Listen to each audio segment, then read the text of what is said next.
The summer of 2025 is witnessing a sensational development as Ten Hag arrives at Bayer Leverkusen, and Granit Xhaka is adamantly pushing to leave despite being in fine form. The way Xhaka is departing truly leaves Leverkusen heartbroken. Granit Xhaka isn't leaving Leverkusen out of sadness or because he was dropped from the starting lineup. He's leaving because he's made up his mind. Or rather, when he heard that the new manager would be Ten Hag, he simply did everything he could to jump ship from this team. From early July, when the transfer market opened, Xhaka's agent quickly made contact with Sunderland and reached a personal agreement within just a few days.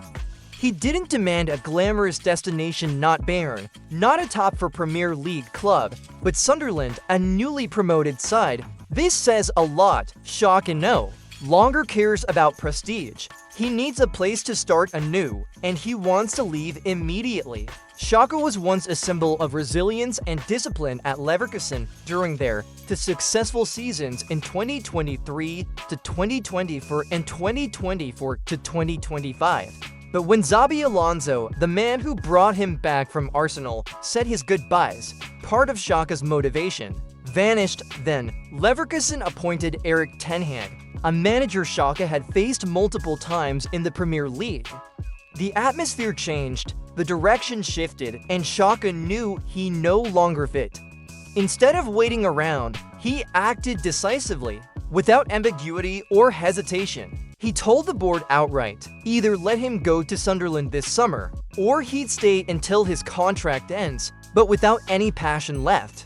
The irony is that Ten Hag, through his style and words, indirectly accelerated Xhaka's decision. From the very first training sessions, Ten Hag showed he wanted to control everything, from training intensity to how the midfield operates. Xhaka, a strong personality, who was once Arsenal's captain and dared to confront his own fans, isn't someone who can sit idly in Ten Hag's system.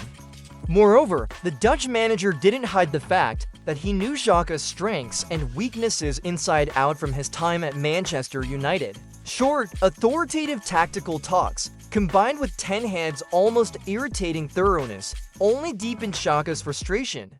He realized that staying would lead to conflict sooner rather than later, so instead of being dragged into a cycle of tension, he chose to leave as soon as possible to preserve his reputation and take control of his future. Ten Hag, for his part, didn't want to lose another key player. After Florian Wirtz had already left, he needed a midfield anchor.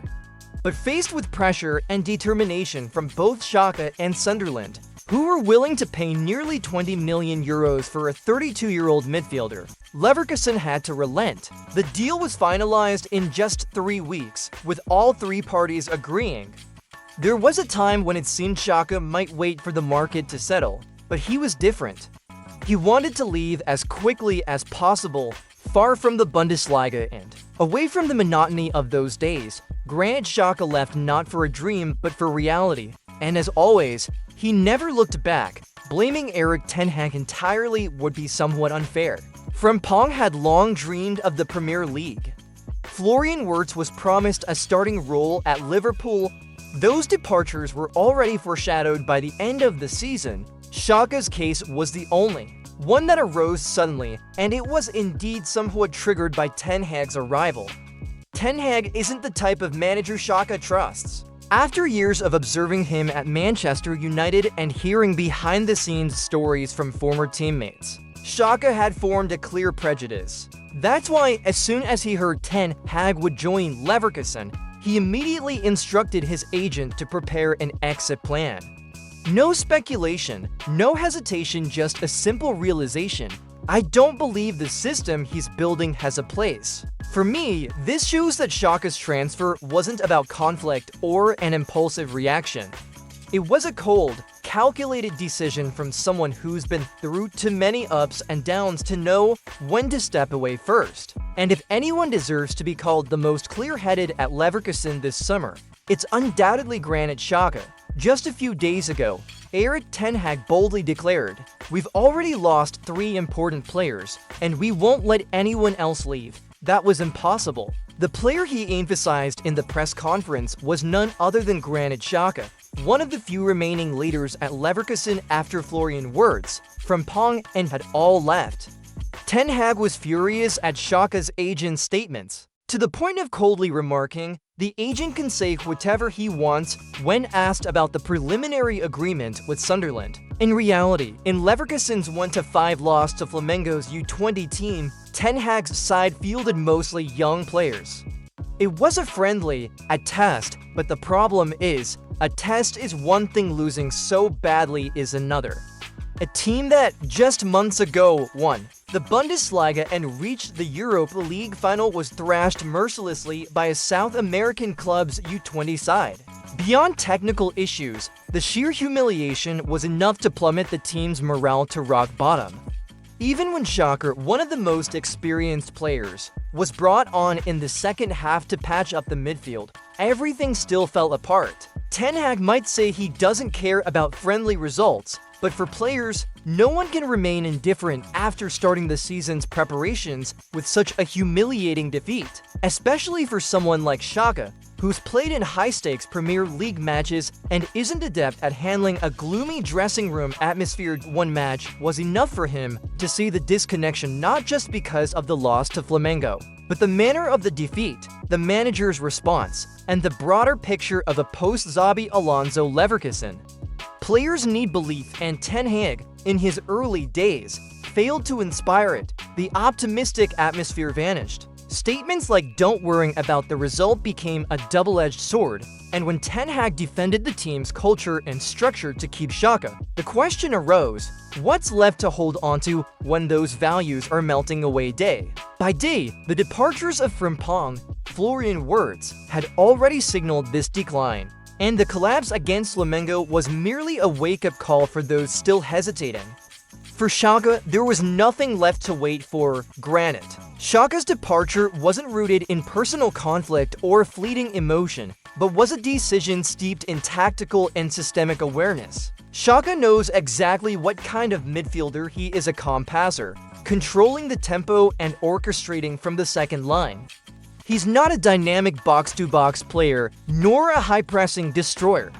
Meanwhile, Ten Hag's philosophy, from Ajax to Manchester United, has always revolved around versatile midfielders like De Jong, Gravenberch, or hardworking players like Stones. Even when there was an exception like Eriksen, a midfielder somewhat similar to Xhaka, he was gradually phased out of the system for not meeting Ten Hag's required intensity.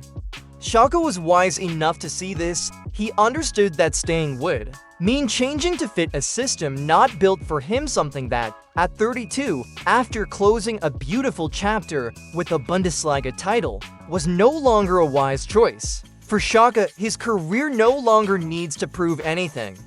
What he needs is an environment that fits, where he can play the football he excels at, not forcing himself into an unfamiliar framework just for past glory or reputation, and so, he chose to leave before things turned into a vicious cycle. Ten Hag is notorious for struggling to manage stars, from Cristiano Ronaldo to Sancho to Varane.